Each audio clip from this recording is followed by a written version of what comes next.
This podcast is part of the Big Heads Media Podcast Network. Go to bigheadsmedia.com for more great podcasts.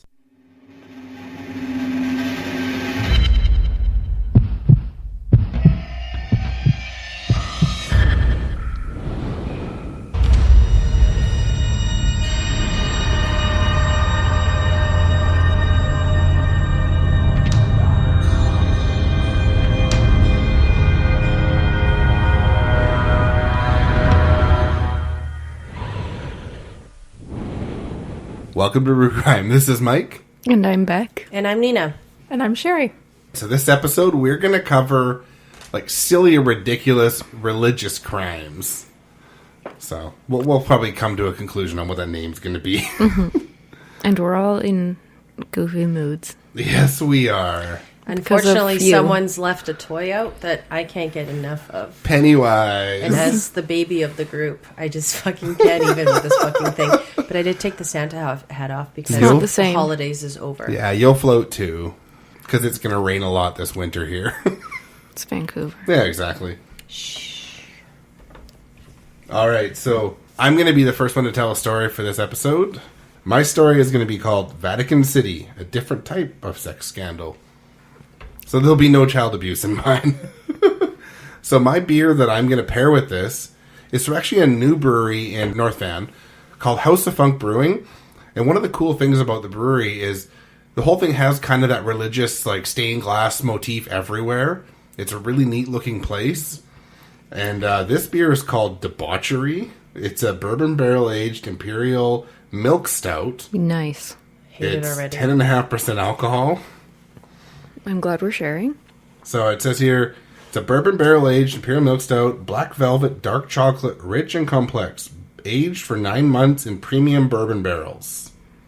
Like a baby should. 9 months, good. That was funny. Good. It was funny.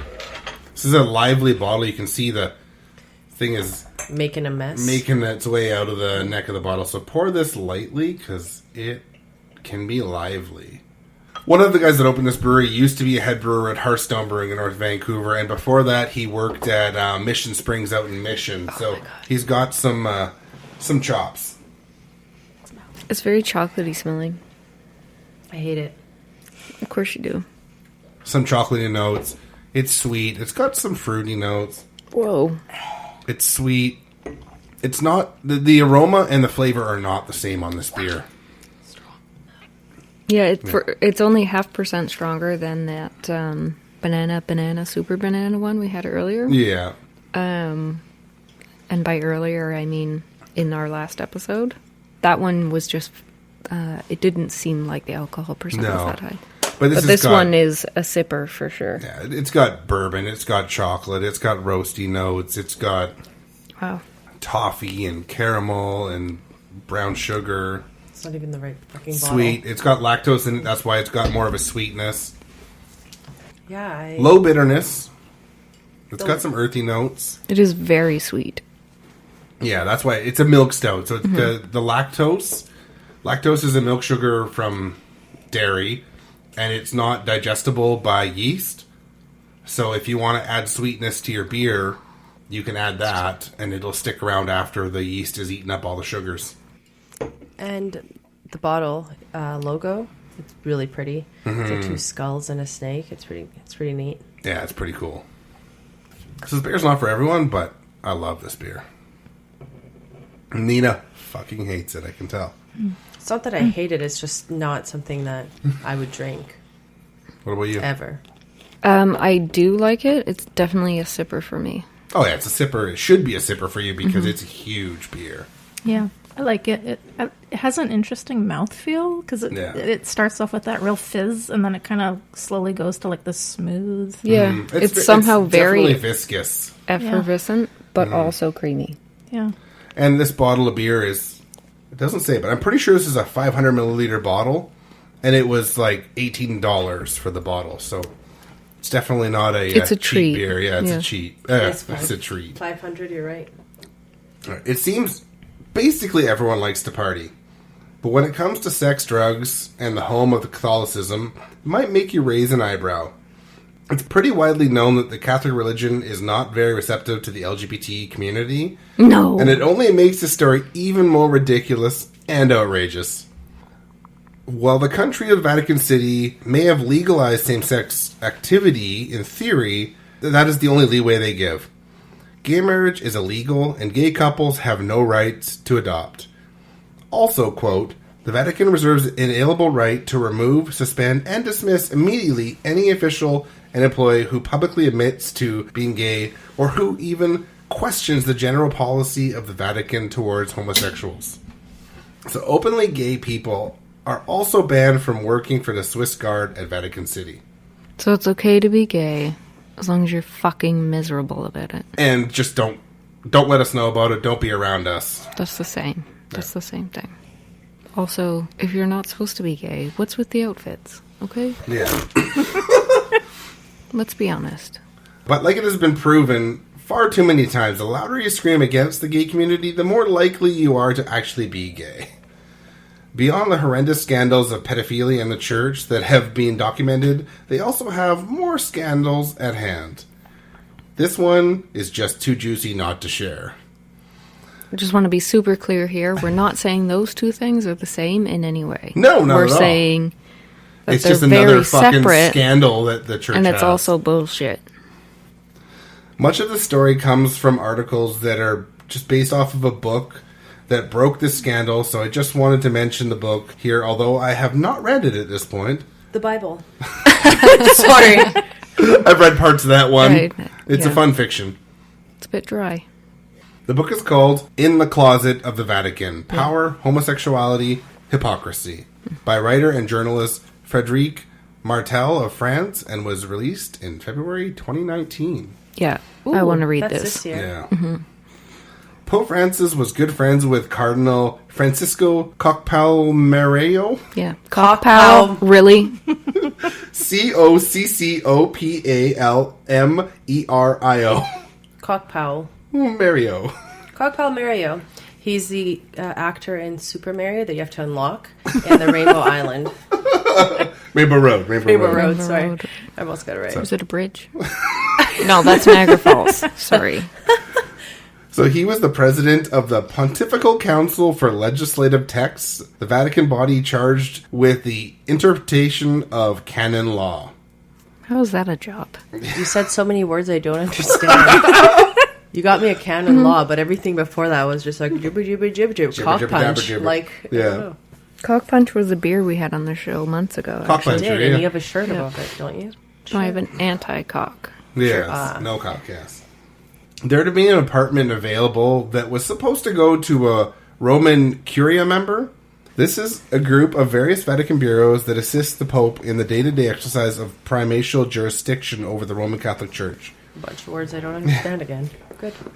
Even though Cardinal Francisco's private secretary had no right to take this apartment, the Cardinal used his relationship with the Pope to get him the place. Secretary's name was Monsieur Luigi Capozzi. We're back to Mario and Luigi already? Yes, we are. Doo, doo. Dum dum dum dum dum dum dum dum dum. When it was made Vatican knowledge that Luigi was to get this apartment, word would make it to the Pope that there was a lot of rumors flying around about his sexual preference. Because of his high station, Luigi would also have access to a car that had Vatican license plates. This is only something that is possible for someone with very powerful friends in the church. These plates would more or less give him diplomatic immunity in Italy. This would give him access to illicit drugs, male sex workers, as the police would not search the vehicle. On top of that, the building with his apartment had two doors, one that led into the Vatican territory and one that led out to the road in Rome. This would make So there was a back door? Yeah. This would make it really easy to evade notice from the Italian police and the Vatican officials. This is good for him, too, as he would have a very steady stream of young male visitors. He would also hold loud parties, often that got on the nerves of other residents of the exclusive apartment building. It was said that there was often an umbrella outside the residence that was the pride flag colors. Was it shaped like a mushroom? Umbrellas kind of are, I guess. That's their concern, though, for all the stuff that's going on. Oh, yeah. Okay. Sometime in June 2017, Monsieur Luigi Capozzi would push it too far. Music was blaring late into the night in his apartment, and there was a steady stream of strange men coming from his place. Coming. What I would give to know what kind of music is played at a Vatican party? It's not it's Raining Man, I don't think. Let me find greatest hits. Yeah. This apartment is also only a stone throw's distance from the Pope's apartment. Enough complaints were called into that the Vatican gendarmerie or Vatican police were called in. The police would find cocaine flowing freely at the party, and a large all-male orgy was going on. Now, drugs such as cocaine are illegal at the Vatican, so Luigi would be arrested on the spot. They're illegal everywhere. Why are you saying at the Vatican? Well, because I'm trying to point out Not the fact you specifically. I mean your source. Why are they saying they're illegal there? I'm just trying to point out the fact that the gay sex is not illegal, but at the Vatican it probably is. Yeah. So, trying to separate it a little bit. You're having too much fun. How dare you? Exactly. I can only think about the Super Mario Power Down song now, too. He would be taken to the clinic Pius XI to detox and was removed from the Vatican and sent to a monastery. Pope Francis was quoted as saying about the case, "Who am I to judge? It's funny how the church is so quick to judge non-clergy about the evils of being gay, but not their own ranks." But our friend Luigi Capozzi also had a nickname of Cocaine Capozzi, and this is rumored to only be one of his arrests for cocaine possession at the Vatican. So it's like, he's got this like super like exclusive apartment, and he's also known in the Vatican for being all kinds of crazy cocaine He's the party parties. boy. Yeah. Oh my god. So unfortunately, like many other scandals with the Catholic Church, the police report for this arrest report was lost or buried, and the Vatican police were told by the Pope to not discuss this case outside of the Vatican. How are you talking about it right now? Are we all going to be in trouble with Jesus? Remember that book thing that we talked about? Oh, right. They also have not and will not report at all on who was at the party at the time of the raid. That's shocking. We do know there were many male sex workers, but how much do you want to bet there had to have been some other Vatican staff at this party, maybe even a cardinal or a bishop? Or Pope. Well, I don't know if the Pope was there. I like this Pope. Also, yeah. Also, so often with sex workers, there could have been some children at this orgy because sex workers are often underage. So we're not going to leave it out there. I think that's a slippery slope. The whole fucking church is slippery slope, so whatever. I add that because of all of the scandals at this church right now. But this is not the only case of homosexuality in the Catholic Church. Remember the book I mentioned at the beginning, written by Frederick Martel. He was an openly gay man, and he was being flirted with while at the Vatican. He had one religious figure at the Vatican schedule a meeting in the evening, and that man would go on to emphasize that the meeting was at the exact time of his evening showers. Even had one priest grab his penis. Oh, I thought you were going to say ding-a-ling. Dingling, yes. This is actually sexual assault unless it was consensual. But let's not forget the resignation of Pope Benedict XVI. He had commissioned a 300-page dossier as part of an internal investigation, and it was delivered to the Pope on December 17th, 2012. It was marked pontifical secret, but it was said to be full of information of blackmail, corruption, and gay sex in the Catholic Church. This report was likely to have had lots of information on the sexual abuse of children also. Popes do not usually resign and are in power until their death, but Pope Benedict XVI would step down on February 28, 2013. You have to love the depths of hypocrisy of the Catholic Church. They claim being gay is a sin, while they have priests holding drug-fueled gay sex orgies inside the Vatican.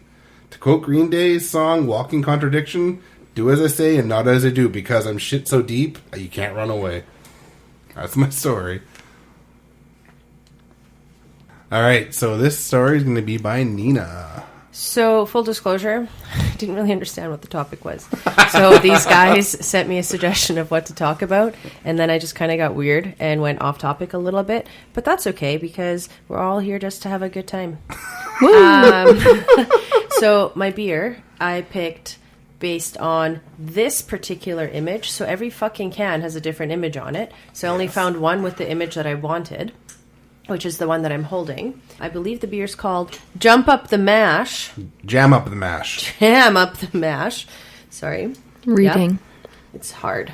And it's from Collective Arts Brewing in Hamilton, Ontario. Yeah. So they actually have a call out every year for artists all across Canada. And they put different artists from all over Canada on every can and bottle label. Yeah. So it's a really cool setup they have going on. Yes. And because what I'm going to be talking about is instances where animals were put on trial because they were either the Antichrist or the devil. It's as stupid as it sounds. So I picked a can, which I will describe the image. It's 2 animals and a bear that are playing dice in an alley, and they're very suspicious looking. Ooh. And they're definitely up to no good. And this pupper has a broken bottle behind his back because he's a bad woofer. And this one has a dagger. Ooh. It's spooky. And what else do you want to know about it? It's a dry hopped sour. And that's all I'm going to do. The other can has absolutely nothing to do with fucking anything. It's just the same beer with a different label. So we'll crack both of them, I think, because they're smaller cans. Or they're tall can, but it's still smaller. Yeah. Last time I was back home in Ontario, I wanted to go here, but it didn't work out. They're a really good brewery. I've never been there, but I've had lots of their beers, and I know their rep out here, and she's great. Yeah, I mean, that picture has absolutely nothing to do with anything, but this one really is perfect. Because it's animals that are up to no good. Wow, it's sour. So it's a cloudy yellow color with a white head. It's really sour. I don't hate it, guys. It's kind of what? It's got a grainy, lightly fruity nose, kind of floral, kind of herbal. Getting the flavor though, yeah, it is like big, puckering citric acid, like citrus flavor. Ugh, that's a good ugh, like a sour ugh. I think the hops are a bit stronger than I usually like. Okay, it's very lemony, but herbal. Still good. It's nice. There's no bitterness to me. It tastes a lot like my 5 Alive. Alcoholic 5 Alive. Woohoo! Cool. So I'm going to get into my shit here. Yes, it is. So in legal history, and an animal trial was the criminal trial of a non-human animal. Just to put that out there. Duh. Such trials are recorded as having taken place in Europe for the 13th century until the 18th century. And in modern times, it's considered most criminal justice system that non-human creatures lack moral agency and so cannot be held culpable for an act. Obviously. So if there's non-human animals, is there also just animals? Or is it like, is a non-human animal like a centaur? Well, or a werewolf, which I'll get into. Okay. Cool. I kind of got weird with this one a little bit. I love it already. So, animals, including insects, face the possibility of criminal charges for several centuries across many parts of Europe. The earliest extant record of an animal trial is the execution of a pig in 1266 at Fontenay-aux-Roses. I'll get a little bit later into the pig story, but such trials remained part of several legal systems until the 18th century. Animal defendants appeared before both church and secular courts, and the offenses allegedly against them ranged from murder to criminal damage. Human witnesses were often heard, and in ecclesiastical courts, they were routinely provided with lawyers. Jackasses, the lot of them. So dumb. So, if convicted, it was usual for the animal to be executed or to be exiled. Exiled. This cat cannot live in this house anymore. Okay, so I'm a stray cat. Cool. So next door then, fuck you. Someone's gonna feed me. Look how cute I am. dumb. So there was an instant in 1750 where a female donkey was acquitted of charges of bestiality due to actually a witness to the animal's virtue and good behavior, while her co-accused human was sentenced to death. Oh, so shit. The donkey... That's fair. I don't fucking know. Don't care? I understand that we're talking about like how religious and all of that. I'm going to go into some really awful cases where animals have done bad things. I mean, we all know donkeys sleep with dragons. Like, come on now. That is a nice boulder. Anyways, so animals put on trial will almost invariably either domesticated ones, most often pigs, sometimes bulls, horses, cows, whatever, or pests such as rats or weevils. Creatures that were suspected of being familiar spirits or complicit in acts of bestiality were also subject to judicial punishment, such as burning at the stake, though few, if any, ever faced trial. I mean, it's like putting a pig on a roast. I don't know. Anyways, I don't understand. Bestiality, I think, is a serious thing, and I think it's fucking... I don't even understand. But how the fuck is it the animal's fault? Exactly. Such a temptress. Do you know the term to hell in a handbasket? Mm-hmm. No. Do you know where it comes from? No. It's from the witch trials where black cats were thought to be familiars. And so to get rid of them, they'd shove a bunch of black cats into a handbasket and light it on fire and send them to hell. To hell in a handbasket. That's where that comes from. No way. Yeah, the Salem witch hunts came up because during that whole spook... well, I'll get into it. Let's catch up. Okay. First of all, we're going to talk about a rooster. Oh, those cocks. Gross. According to Johannes Gross in Kur's Basler Chronic, this was in 1624. So in his book, he noted that in 1474, a rooster was put on trial in the city of Basel for the heinous and unnatural crime of laying an egg, while the townspeople were concerned that it was actually spawned by Satan and contained a cockatrice. So this rooster, who may or may not have laid an egg. Oh, jeez. The dumb. cockatrice. No, that isn't... I'm looking it up right now, but isn't a cockatrice It sounds cock fucking hilarious. and a snake, I think. Ooh. I mean, I think it's supposed to turn you to stone or something if it looks at you. that's Medusa. I do say, yeah. No, but I think a It could be, cockatrice is too. supposed to be able I didn't to do realize that, too. cockatrice was a real word. I just Maybe. quoted Yeah, this it's a mythical creature. Maybe she was a cockatrice. But obviously you can see how the church would have a problem with this because they're going on fucking witch hunts and you have a rooster that laid an egg, which is very suspicious. Obviously it's a spawn of Satan. And that's what we spent our, I don't know, tax dollars on? I don't know. Yeah. Cock-a-doodle-doo. Yeah, a cockatrice is a mythical animal depicted as a two-legged dragon.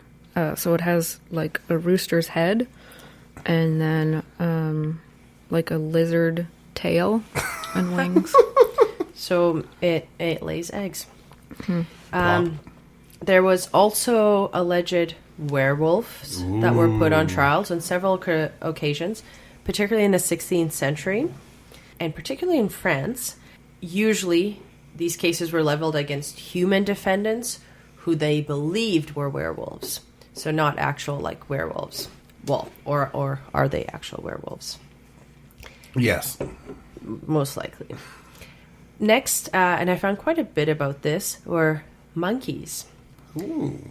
Yeah. In September 2015, People for the Ethical Treatment of Animals, aka motherfucking PETA, sued David Slater on behalf of a monkey named Naruto.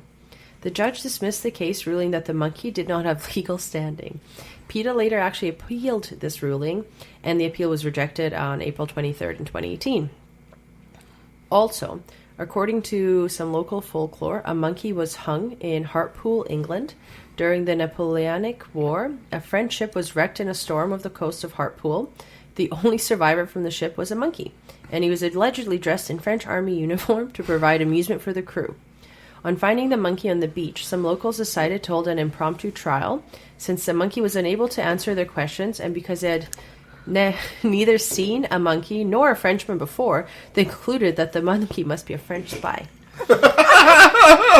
Being found guilty, the animal was sentenced to death and was hanged at the beach. That's so sad, though. I don't It couldn't fucking talk back? Well, We're but so I mean, stupid. French to English, you wouldn't be able to talk back either, so. No, I found... And small and hairy must be a Frenchman. Yeah. Exactly. I don't think you're wrong. I just don't know from experience because I can tell them fucking apart. I found also another story. Bonjour. Yeah.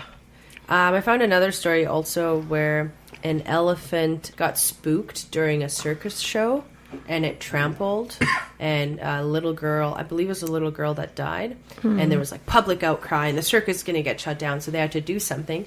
So of all ways to kill this elephant, they fucking hung it. It was literally on a fucking crane. I've heard of that, yeah. And they hung the elephant. Obviously these people weren't that much smarter, but anyways, that happened. Next one I have, and obviously as you can see this is really nothing to do with religion, but I kind of spiraled after the rooster. Pigeons. Pigeons are spies, guys. In 2015, officials in India arrested a pigeon they suspected was a spy. 2015. 2015. 4 years ago. The bird's body was stamped with a message written partly in Urdu, Pakistani's official language, and what appeared to be a Pakistani phone number. It had landed in a village close to the country's shared border with Pakistan, near the Kashmir region that's claimed by both countries and has been the subject of multiple wars between India and Pakistan, beginning all the way back in 1947.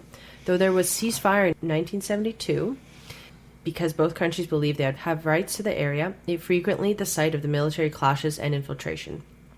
So 14-year-old boy found a suspicious-looking pigeon so close to the Kashmir, he actually turned it over to authorities.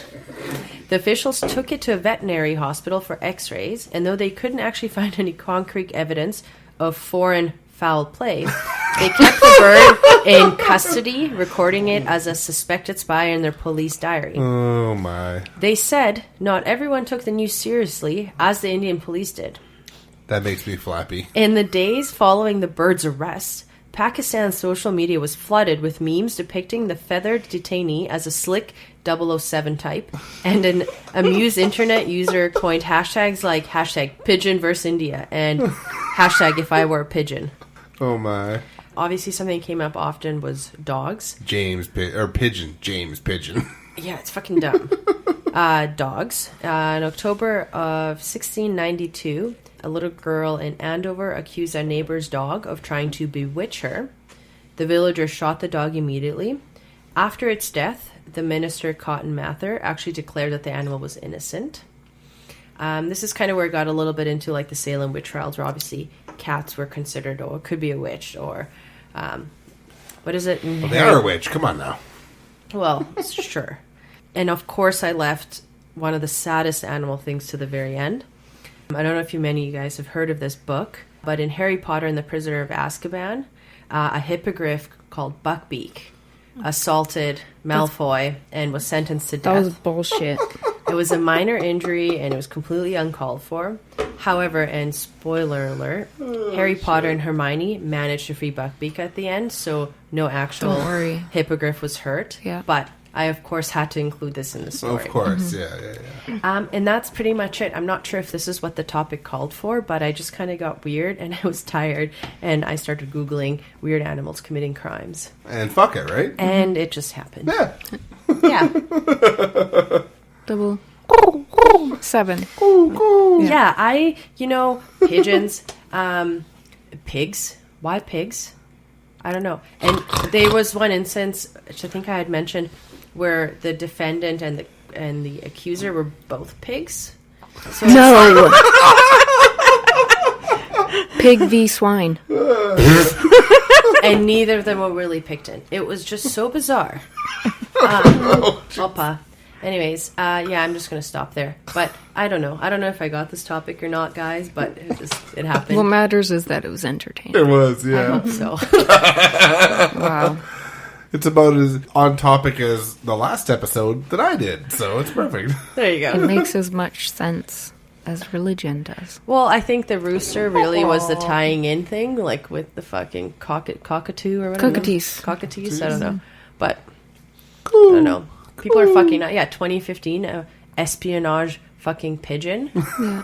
Come on. SB pigeon. Yeah. Well, they just came out. 7.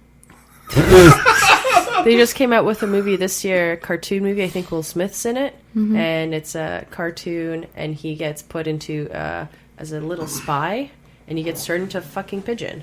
So we're coming full circle on this story. Yeah, definitely. I think people have a misconception as to what messenger pigeons are. It doesn't mean that they know what the message is. They're just carrying the message. Cool. Hail Satan. Cool.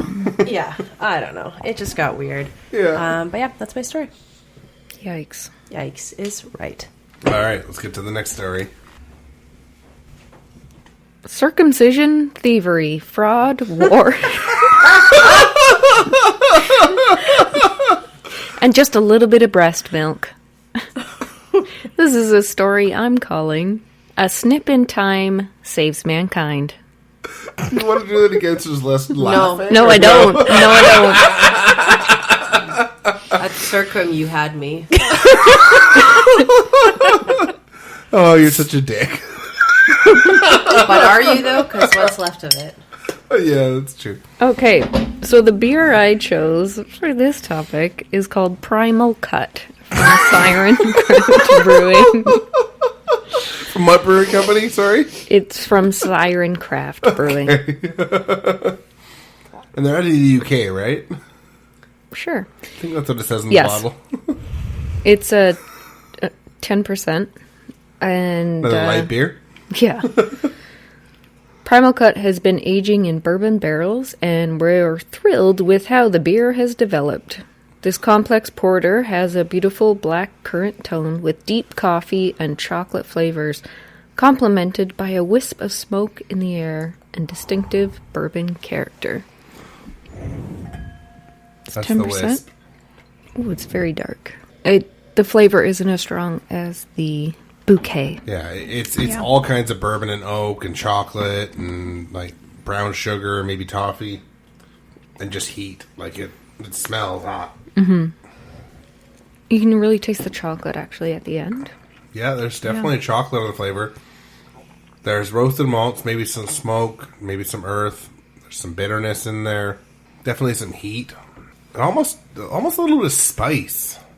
Which makes everything nice. It does. It's almost a bit of a spice burn in the back of my throat. Yeah, it's really nice. I want to have this again. Wow. So this one I obviously chose based on the name. Yes, you did. It's called Primal Cut, and today I'm here to talk to you about circumcision. Circumcision is the removal of the foreskin from the human penis.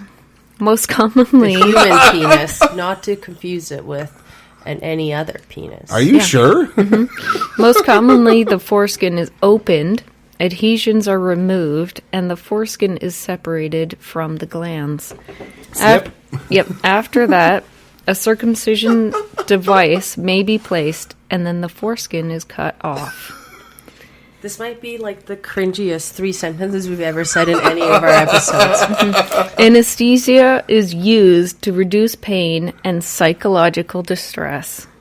No shit. Mm-hmm. What? How is this true crime related? Well, this isn't just the story of circumcision in general, it's the story of the circumcision of baby Jesus. This story just got wild. Yeah. Let me back my seat up. I'm ready. Ready for this ride. I'm going to keep sipping here. Yeah. In Judaism... Sipping or sipping? Just don't I'm want to... keep drinking this beer. Drinking. Better choice of words. I'm sure you Primal Cut. In Judaism, the circumcision ceremony is called a bris, spelled the same as B-R-I-T. In Hebrew... Those damn Brits. What? Yeah. Well, in Hebrew, it's B-R-I-T, but it's spelt phonetically in Yiddish, B-R-I-S. It is performed on the 8th day from the baby boy's birth. And according to the Jewish calendar, the day begins at sunset. So if the baby's born on a Sunday morning, the bris will be held the following Sunday. But if the baby's born on Sunday night, the bris is held on the following Monday, because day doesn't begin at the same time. Of course, yeah. As it does for us. Whatever. Us, in air quotes. The bris always takes place during daylight hours, though.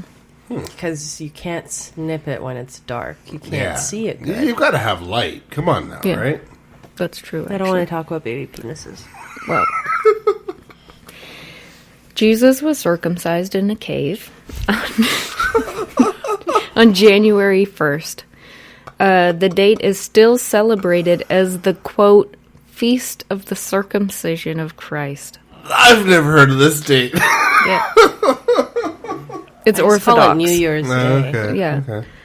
The earliest mention that Snip a the removed prepuce was saved is in the second chapter of the apocryphal Arabic infancy gospel, obviously. Yeah, of course. Yeah.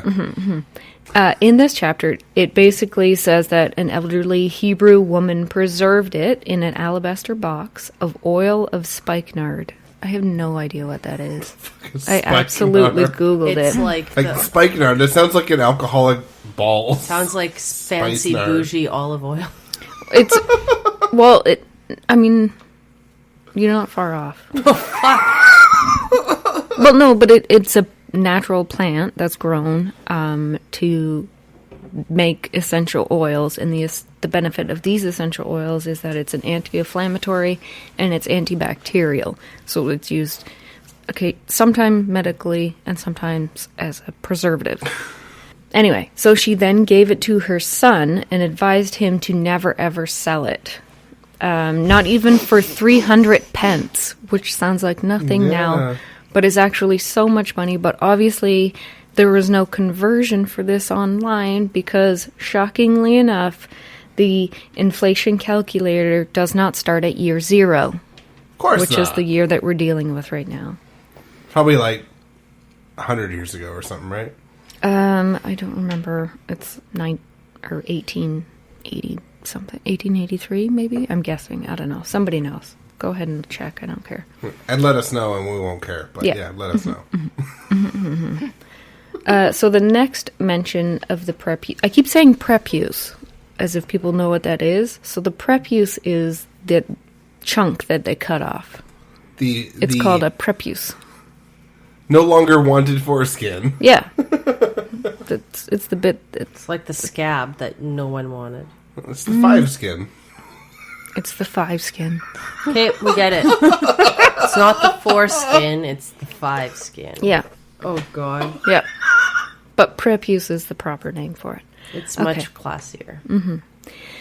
So the next mention of the prepuce is more of a mild suggestion than a mention, and some people believe that the alabaster box mentioned here previously... Oh my God, it's a dick in a box.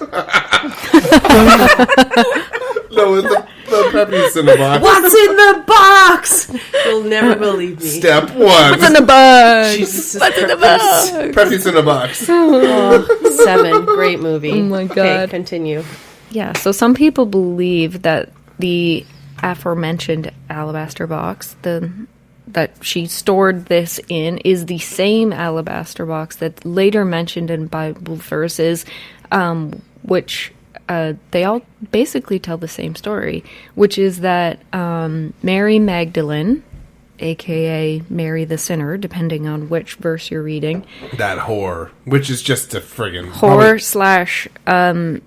/ the woman that was married to Jesus, possibly depending the one on what you believe. Yeah, exactly. Mm-hmm. And they might have even had kids, like depending on which one you believe in, right? Exactly. So in the Bible, it mentions the alabaster box and how the oil was used in the anointing of Jesus's head. Could you imagine that someone cuts your downstairs off, puts it in like an olive oil bin, and then rubs the oil on your head? 30 years later. Yep. So his head anointed his head. Oh! Exactly. So, like, people speculate that this is the same alabaster box years later. Yeah. But if it is, then it's been like It brings his like, foreskin has been in there for more than 20 like when years. Simba gets the thing. We knew Jesus would get to a box at some point. You know, Lion King, when the monkey does the thing, that's what Jesus had, but except it was his foreskin instead of like a fruit. I'm not wrong, possibly. Oh my god. I liked Sherry's anointing of the head with the head. Yeah. So after this took place, the prepuce all but disappears from any mention in the Bible or anywhere else until the Middle Ages. Okay. I was going to say, until Google. No, before that even. The middle Google ages. Yeah. On Jesus' 800th birthday, Ooh.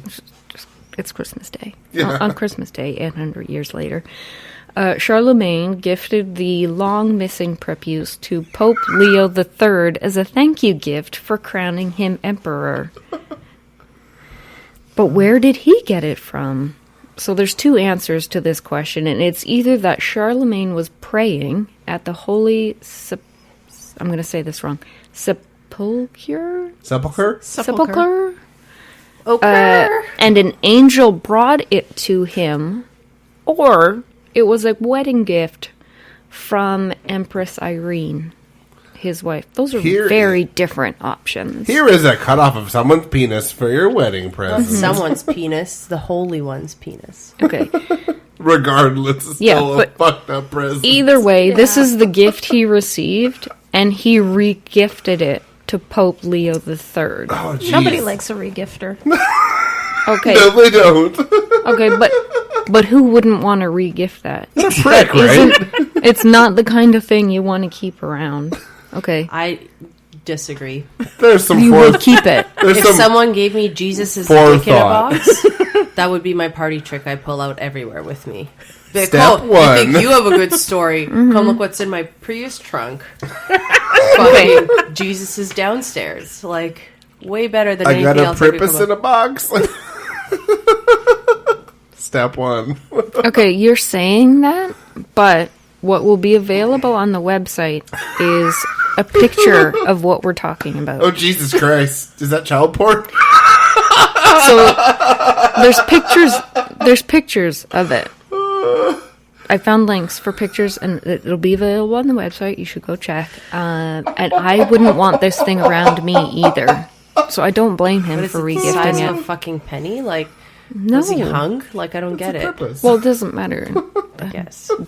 I mean, the size of your penis doesn't dictate the foreskin Kind of size. manual. 5 skin. Right, 5 skin. That's Yeah, right. We so- decided. Okay. So, but quick disclaimer, there's 2 pictures of the prepuce on the website and they're extremely different looking from each other because...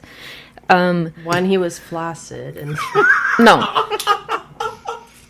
Because there's also It was pictures cold of the holy umbilical cord. Ooh. And sometimes there's 2 pictures and they get mixed up. Interchanged, Yeah, online. Oh, I totally So sometimes understand, the prepuce is labeled as an umbilical cord, and sometimes it's labeled as the prepuce, and it's not my problem, so I included both pictures. Okay, make your own decisions. I don't care. Both are weird.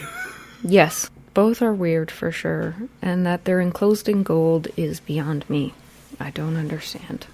The Descripto Laternensis Ecclesias, that's what she said, I don't know, was written shortly before year 1100, indicated that Pope Leo III commissioned a chest made of cypress and placed it under the altar in Sancta Sanctorum, or the Chapel of St. Lawrence. It held 3 caskets, and one of the caskets contained a gold-jeweled cross, which in turn contained the foreskin and umbilicus of Jesus.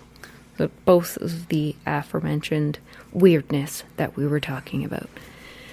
Sancta Sanctorum was the original private chapel of the papacy before it moved to Avignon and later Vatican Palace. Yeah. Blah, blah, blah.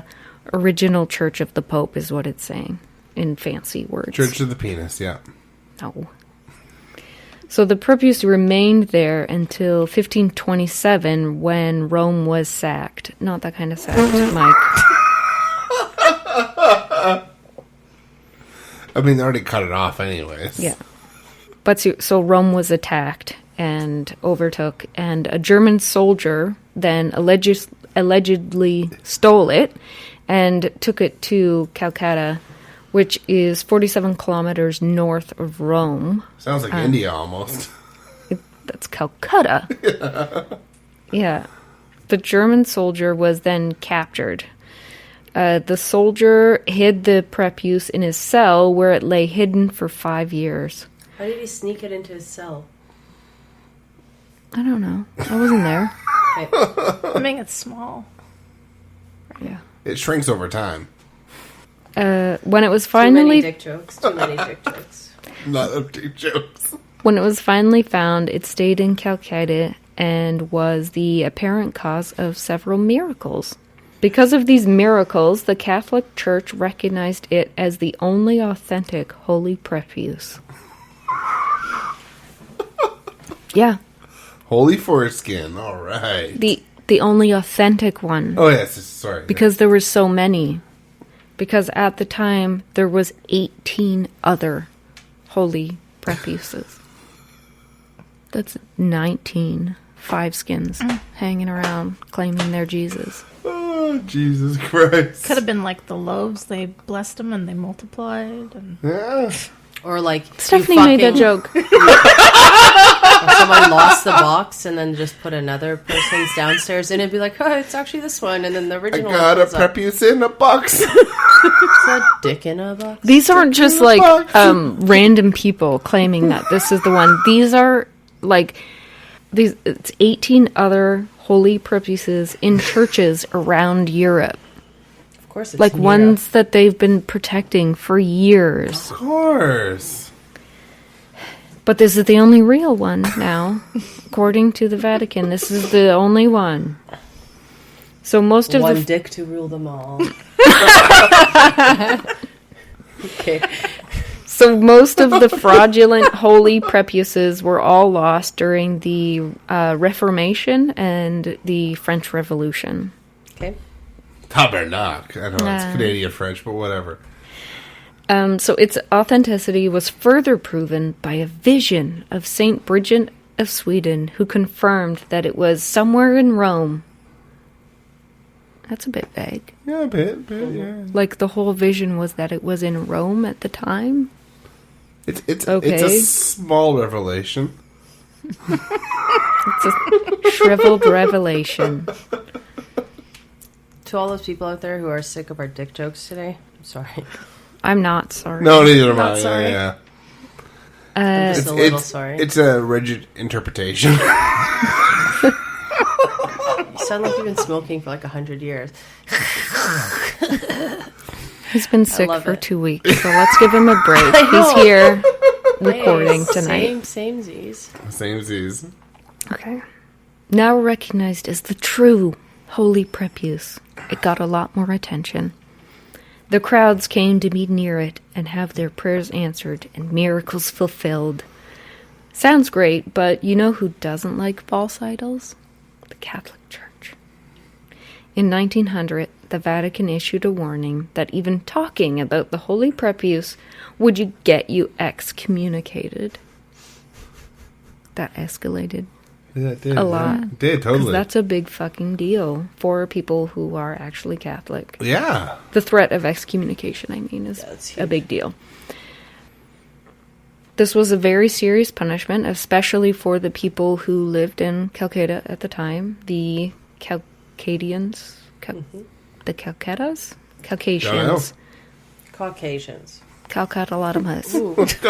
Got anonymous. The people of Calcutta. The foreskins. The Caucasians. Anyway, Penistons. they were too proud of their sacred relic to give up on it now. Every year they celebrated it by marching it through the streets during the aforementioned Feast of Circumcision. Oh, wait. The feast? The Feast of the Circumcision. You should be fucking eating that shit. Ooh, is this how they came up with the concept for donuts? That's what it's called. It's called the Feast of the Circumcision. Okay. That's odd. That's very odd. The celebration had a long run, but sadly, in 1983, the holy prepuce was stolen and never seen again. The horror. I was 1 year old. It is widely speculated that the Vatican procured it so that people would stop talking about it. In 1905, Pope Pius X authorized Professor Hartmann Grissar to do an inventory. During this time, the professor found a golden jeweled cross that was clearly designed to hold a, quote, relic of the true cross, but was now empty. This seems like a very PC way of saying this could definitely be the cross that was stolen, but maybe not, because the church would never steal. Yes, and there's no foreskin there, so...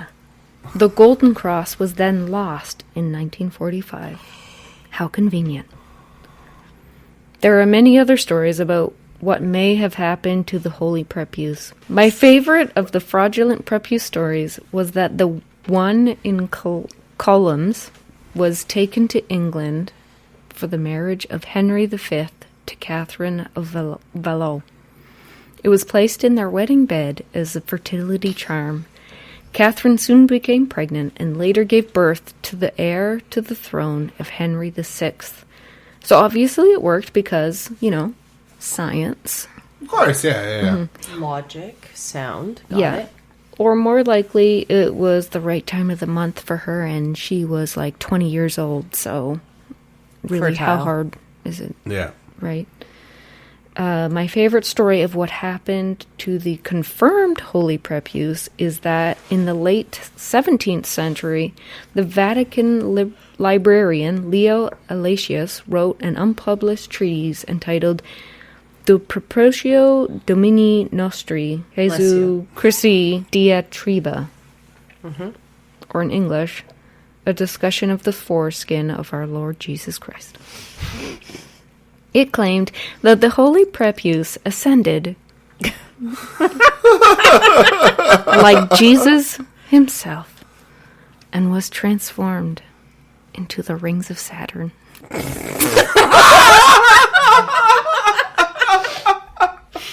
Wow. Science. Dick science. Wow. Oh, for fuck's sake.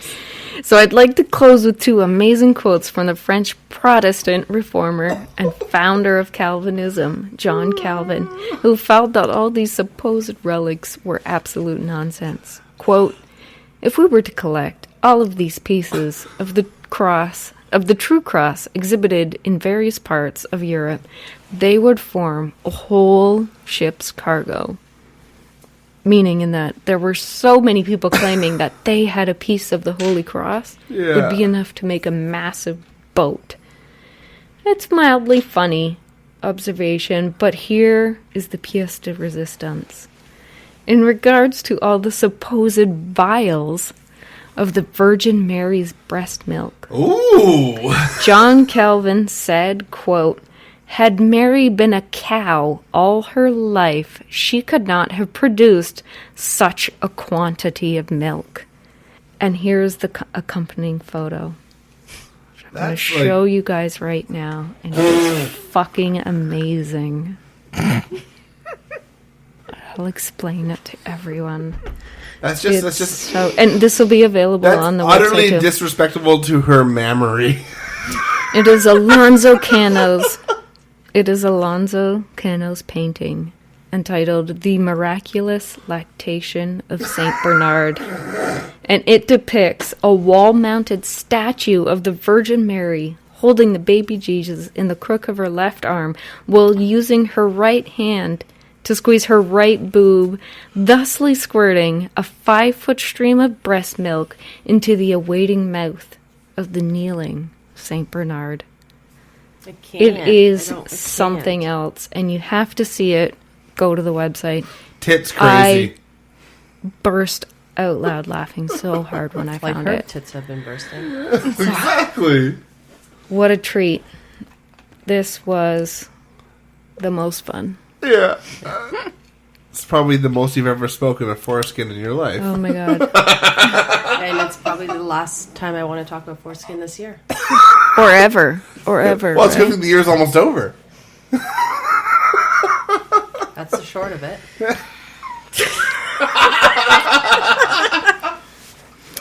So that's... On that note. Yeah.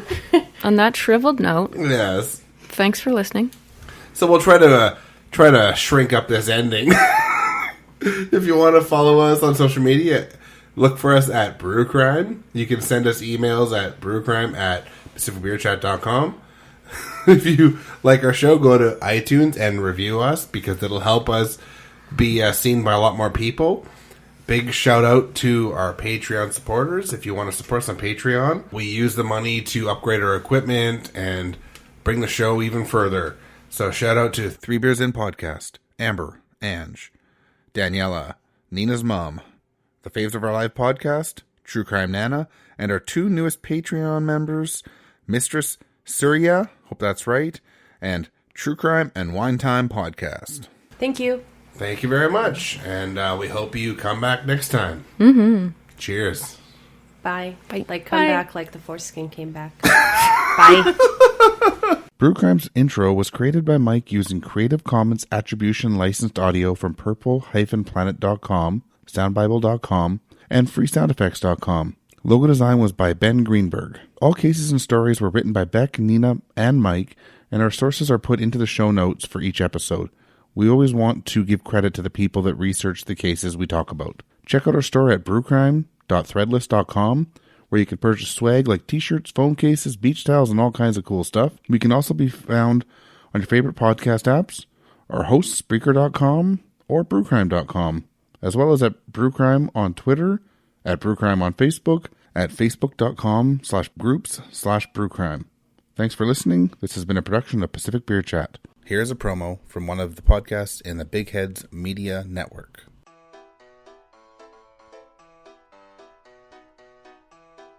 Hey, we're Renee. And Adrian. And we are The Outlandish Historians. We're sisters. Nerds. And lovers of all things history. Except bell bottoms. Keep that in the past. Come hang out with us on the Dear World of History podcast, where we'll frolic through time as we chat and geek out over the good, the bad, and the downright ugly history of the world. We promise you don't have to be a licensed historian to travel through time with us. Maritime disasters? Check. Historical serial killers? Check. Glamorous and petty royals? Check and check. You can find us almost anywhere you listen to podcasts, including Apple Podcasts, Stitcher, and Spotify. Follow us on Twitter at Dear Historians and Instagram at Outlandish Historians. So chug that drink me bottle and come on down the rabbit hole. It's going to be a wild ride. Now here is a promo from a fellow true crime or spooky podcast that we really enjoy. Hope you'll take a listen.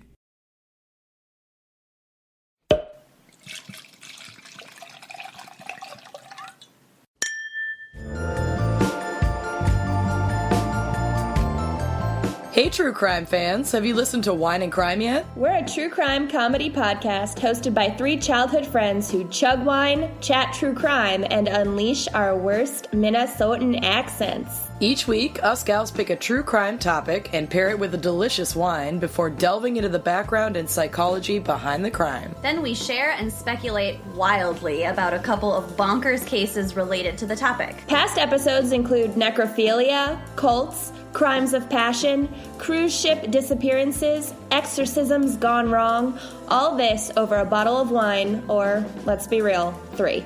Listen anywhere you get your podcasts. You can also follow us on Facebook, Twitter, and Instagram at Wine and Crime Pod, and check out our website and blog at wineandcrimepodcast.com. Cheers!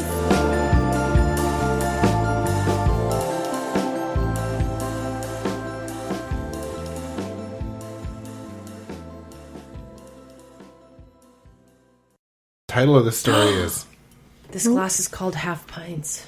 Isn't that what our episodes or short ones are called? Yes, yes, our Patreon episodes are. It's a brewery in Winnipeg. You gonna pour any of it? Nina may not have any. Nina will take her thimble. Thimbleina. Thimbleina. Nice. Thimble Nina. It's so cute. I like it. I like the nickname, not this beer. Not to be confused that I'm all of a sudden have a mature palate. Can you guys hear this? What? Yes. Yeah. Could you stop it? Well, I was just asking so that if my ears hurt, can I move this and you guys won't hear it? Yeah. We'll hear it, but whatever. Fuck Just take your glasses off. You're underestimating how blind I am. You're not reading right now. And you should try later reading without wearing them. It could be a whole new story. No. A whole new world. It'll be a white rectangle with some black blurs. I won't be able to read it at all. Wow. I think I've heard of that band. All right. Okay. Did anyone else just hear that? What? As, like, you know, in Elf, the movie? Francisco. No. Francisco. That's fun to say. Just me? Yeah, No just one? you. Okay. So, Francisco... Fuck you guys. Oh, shit. Very fitting. Sorry. Yeah. I'm done. Holy fuck, what is this word? Do you know? Primate, primatial. Primate, Can you see that word? primatial. Primatial? Primatial, that's Yeah. probably it. That was going to be my next pronunciation. Primatial jurisdiction. Diddle-diddle-diddle. When it was made Vatican knowledge that Luigi was to get this apartment, word would... I can't. Why is Luigi in this also? Or is that the name you just said? Yes, it was. Like, why is there a third one? And Princess Peach is later going to fucking come out. There's no Princess Peach in this story. Not with that attitude. Not a lot of women in this story. Fair. Prince Peach. It's me, Wario.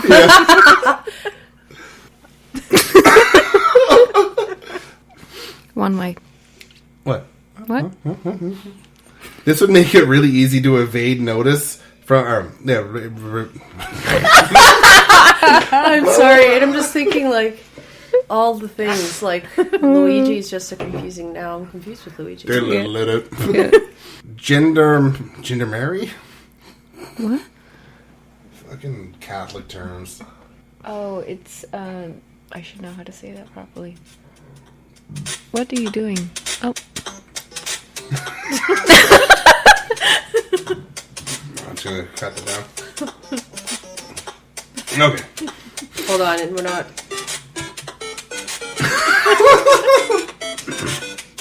Okay. That's what they play at this party. I'm just gonna cut out the other words. Enough police were called in that the police were called in. What? Gendarmerie. Gendarmerie? Okay. We do know that there were many male sex workers, but not... I think their names were Mario... Luigi... Bowser... Bowser? Not Browser, Bowser. Yoshi. Princess Peach or Prince Peach. Yeah. Maybe she just... That could be Princess. Could be. All right. Sorry, it's just me taking my Invisalign out. Jesus Christ. Just kidding, it's Beck eating chips awkwardly.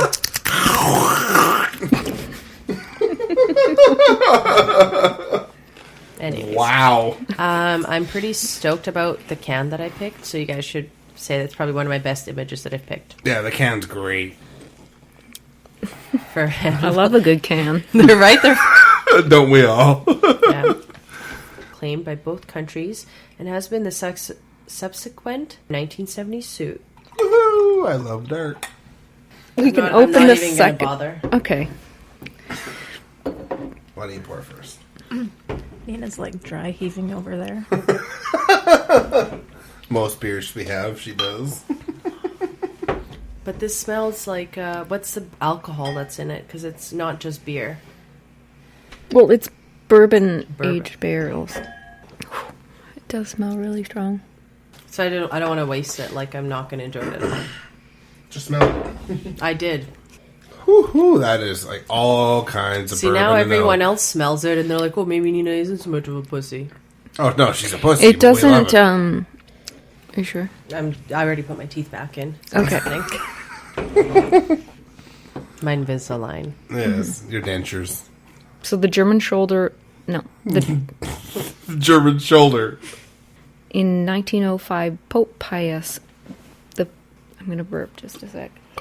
Prepuce stories was that one. No.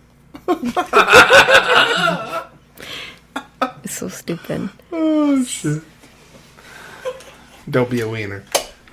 These are the two pictures I was talking to. You can cut this out, but look at this.